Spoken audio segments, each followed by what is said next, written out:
Bonjour monsieur. Bonjour. Alors, comment allez-vous? Toujours mal et ça dure. Eh ben moi, toujours bien et ça dure pas. Bah, écoute.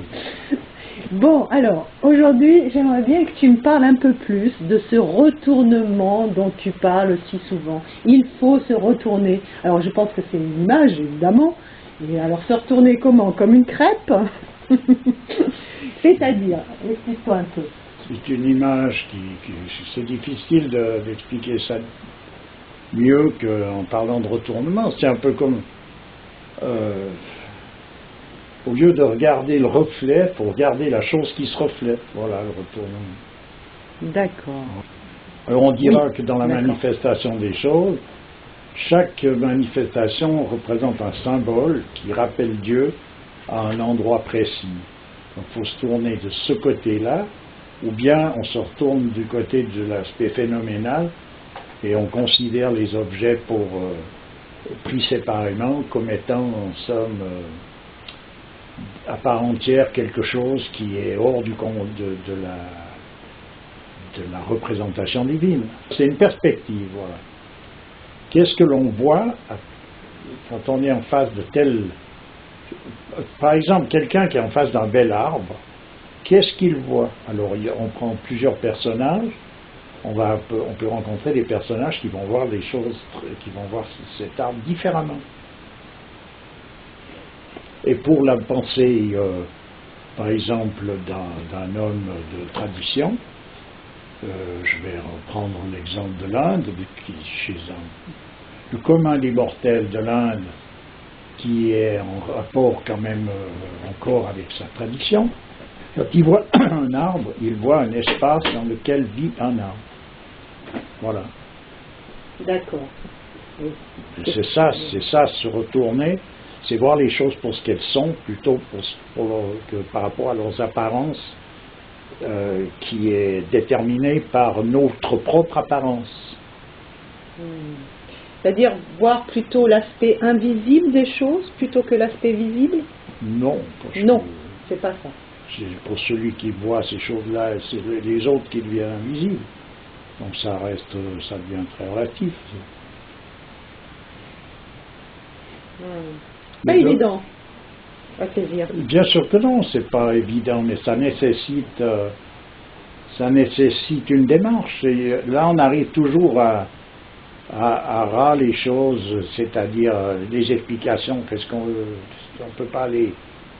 C'est une explication ne peut pas donner une réponse. Elle peut donner une direction, voilà, c'est-à-dire une direction. Dans quelle direction est-ce qu'il faut faire telle démarche? Une démarche qui nous amène à une compréhension. Mais une explication n'est pas nécessairement, même si elle est mentalement logique, si elle est raisonnable, raisonnée, donc elle peut être comprise par le raisonnement de quelqu'un, ça ne signifie pas pour autant qu'on ait saisi sa signification. Est-ce qu'on doit regarder quelque chose pour ce qu'elle est vraiment, plutôt que pour ce qu'elle représente?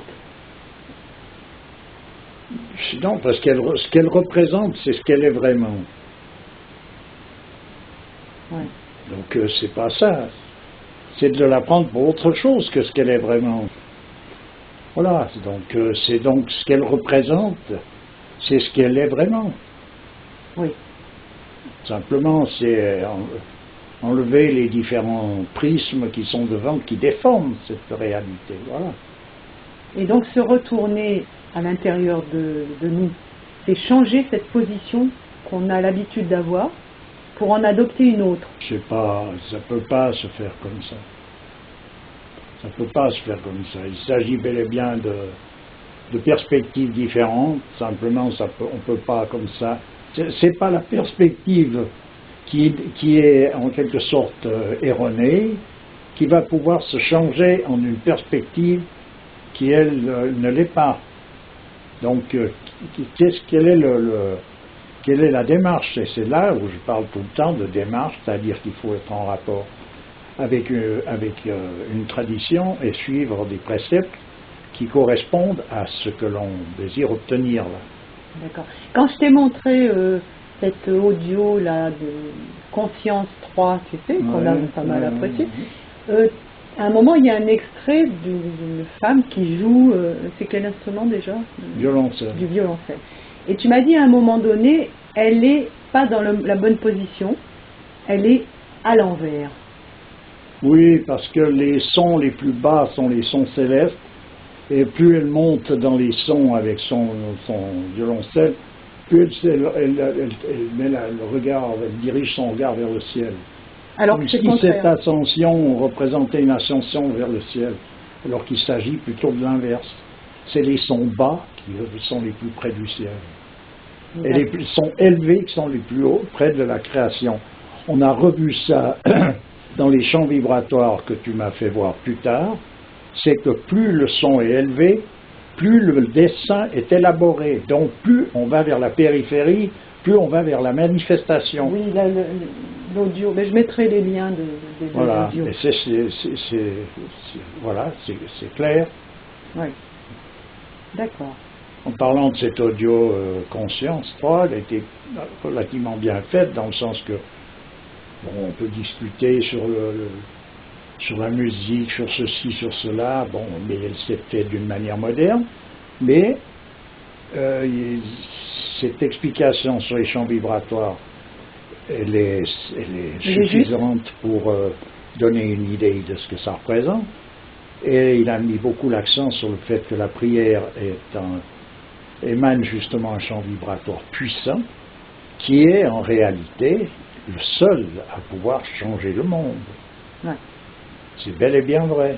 Changer le monde dans le sens où on voudrait qu'il se change, c'est-à-dire à revenir à une position un peu plus près du ciel, voilà. C'est-à-dire où les choses sont jouables dans une harmonie. Donc c'est la seule chose qui permettrait de contrarier ce mouvement de décadence qui est exponentiel et qui arrive actuellement dans un état catastrophique. Voilà. Oui. On arrive dans quelque chose qui m'apparaît comme irréversible. Mais voilà la possibilité, elle se retrouve dans le champ vibratoire de la prière. C'est la seule chose qui puisse permettre une correction, un retournement. C'est ça un retournement. Bon, il y a dans cette vidéo La Conscience, que j'ai bien apprécié, bon, il y a quand même une manière un peu New Age de oui, c'est une montrer les façon choses. moderne d'exprimer. Mais bon. Ça, on ne peut pas changer cet aspect-là. Le personnage, il a une manière de préparer ces choses. Et disons que c'est fait assez professionnellement. Oui, c'est très bien fait. Et ensuite de ça, son accent mis sur ces champs vibratoires, c'est juste. Tout à fait. Voilà. Moi, j'ai bien aimé la musique du début. C'est rigolo. Oui, c'était très bien synchronisé. Non, c'est du travail. Non, mais moi, fait, je dis bravo quand même. Voilà. C'est très bien fait. Alors, pour en revenir à ce retournement, donc, on est tous dans une position qui est faussée finalement. Le retournement là, comme je pourrais en revenir à cette vidéo, c'est par exemple, le retournement serait de se mettre en prière d'une manière suivie. On verserait la totalité de toutes les choses avec ce processus.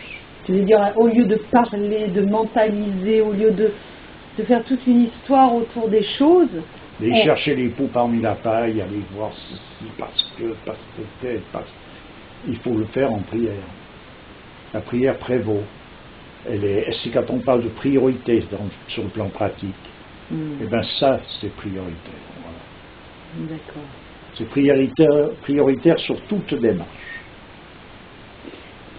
C'est-à-dire, il faut avoir une sorte de résignation à vouloir soi-même changer les choses, de manière à se reconnecter avec cet essentiel qui est en nous et se mettre en état de prière. Mais c'est une impossibilité, c'est ce que tu disais.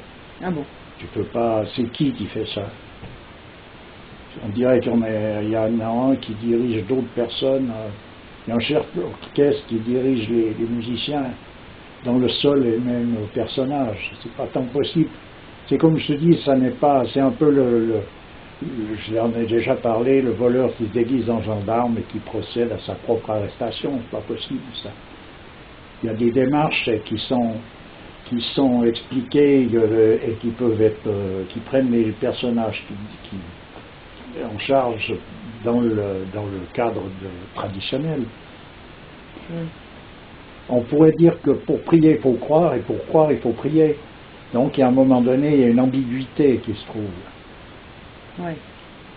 C'est pour ça que cette ambiguïté, elle est surtout présente pour le raisonnement. La démarche, elle est claire et nette. Mais le raisonnement n'arrive pas à suivre. C'est normal. Puisqu'il n'est pas le raisonnement, il n'est jamais que tributaire de l'état dans lequel celui qui raisonne se trouve. Donc si ce personnage veut changer, pour changer, il serait obligé de changer de raisonnement, mais il ne peut pas changer de raisonnement avant d'avoir changé d'état. C'est ça. Alors qu'est-ce qu'il faut faire vraiment? Ouais, en l'occurrence, là, le plus simple à dire, c'est que ce serait de renouer avec la prière, et donc avec la tradition dans laquelle un personnage est inscrit. Voilà. Voilà déjà simplement un point de départ. Le point de départ, il est dans la position dans laquelle on se trouve. Et s'imprégner aussi de les lectures là, qui nous amènent à une connaissance. Ça dépend qui peut faire connaissance avec. Il y a des questions qui se posent. On peut chercher les réponses qui correspondent, etc. Donc il y a des questions qui se posent. Ça veut dire qu'il y a un moment donné, le mental, il se pose des questions. Tu vois ce que je veux dire? Ben, évidemment, mais simplement, à un moment donné, ce qui se produit aussi, c'est que si on l'écoute, on va le suivre jusqu'à ce que mort s'en suive. Alors, c'est pas pour tout le monde d'essayer de comprendre d'une certaine manière les choses. Le mieux, c'est souvent, comme tu dis, la prière, elle est à la portée de tout un chacun, et elle a une puissance qui est bien supérieure à tous les raisonnements possibles. Parce que d'aller vers cette connaissance, c'est ce qu'on nous demande, ça veut dire qu'à un moment donné, on se pose des questions. Donc se poser des questions, c'est peut-être remettre en cause des croyances qu'on a. Parce qu'on va découvrir certaines réponses qui vont à l'encontre de ces croyances. Tu comprends ce que je veux dire? Oui, ben justement, donc c'est qu'on n'a pas la boussole qui nous permet de traverser tout ça, il ne faut donc pas s'en mêler. C'est d'ailleurs la maladie de tous les mouvements New Age, c'est de vouloir inventer et les questions et les réponses, et finalement ça aboutit à une espèce de bouillon qui n'amène à rien. Il ne faut pas se mêler de ça. On dit que se mêler de prier, c'est une possibilité qui est permise et qui est possible à tout un chacun jusqu'au plus petit enfant. Ouais. Donc voilà. Et ça a une puissance qui est tout autre est beaucoup plus grande que toutes les gymnastiques cérébrales qui ne font en général que de compliquer. Avec une réponse, on fait des questions beaucoup plus que l'inverse. Oui, mais quand tu lis du Guénon, tu fais une gymnastique cérébrale.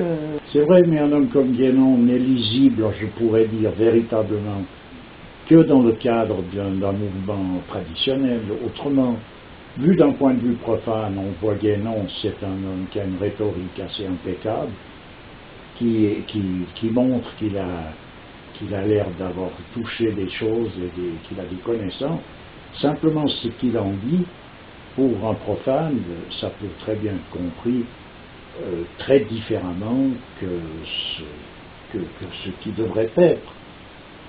Voilà, parce que Guénon, il amène tout le temps, tout un chacun à justement se diriger dans la direction de la tradition et de s'encadrer dans cette tradition et de suivre des préceptes qui correspondent à cette tradition. C'est ce qu'il fait. Ouais. Il ne fait pas de prosélytisme pour une tradition en particulier. Il explique bien que c'est pour la tradition avec un grand A. avec un grand T, pardon. Ouais. Je vais dire ah parce que c'est le début. C'est vrai, c'est la primordialité. Autrement, dans les mains d'un érudit, moi j'ai connu des gens qui sont érudits, qui ont des connaissances qu'on appelle donc de l'érudition. Ils ont lu des noms, ils lisent un livre comme le Symbolisme de la croix, ils le rendent en disant oui, c'est parfait. C'est pas des constats, ça. Il y a une profondeur là-dedans qui demande toute notre attitude que simplement. C'est parfait comme c'est présenté, la rhétorique est impeccable, mais ça c'est l'emballage. Oui. Guénon était obligé d'avoir un emballage particulièrement précis parce que autrement, plus il savait très bien que dans l'époque dans laquelle on se trouve, on ne peut pas se permettre de faire une erreur là-dedans, parce que comme tout le monde a les yeux fixés là-dessus, c'est un peu comme dans le monde religieux, où tout le monde a les yeux fixés pour savoir si tu as mis les doigts de pied justes, Pour les faire la doigts prière. justes, s'il ne te manque pas, s'il ne dépasse pas un truc, ou si... Un cheveu, Voilà, donc on est dans une aberration qui est à l'envers du bon sens, mais il faut... Alors donc il faut donc faire attention que pour pouvoir faire passer quelque chose, comme Guénon voulait expliquer, il fallait qu'il reste dans cette position-là, pour ne pas se trouver envahi par toute cette espèce de morpionnerie bigote. Tu veux dire que l'homme actuel, il est tatillon pour des futilités, alors que pour l'essentiel... C'est égal, l'essentiel, ça n'existe même plus. Ouais. D'une façon générale, hein, je dis bien, je ne veux pas, attention, pas tout mettre dans le même panier, mais c'est terrible, ben, c'est ça le retournement, justement. D'accord. Regardez un homme prier avec la sincérité qu'il y met, non pas avec les doigts de pied qu'il a mis de travers ou juste. Voilà. Alors à présent qu'un homme sincère ait les doigts de pied justes, ça se peut, mais il peut aussi très bien avoir quelque chose dans un doigt de pied qui fait qu'il n'est pas tout à fait juste. Voilà, j'entends, c'est voilà un retournement, par exemple. Ok. Mais pour en arriver à ce retournement, c'est donc accéder à un autre état. Ouais. Voilà. Je commence à comprendre. Oh, Pas mal, hein? oui. À bientôt. À bientôt.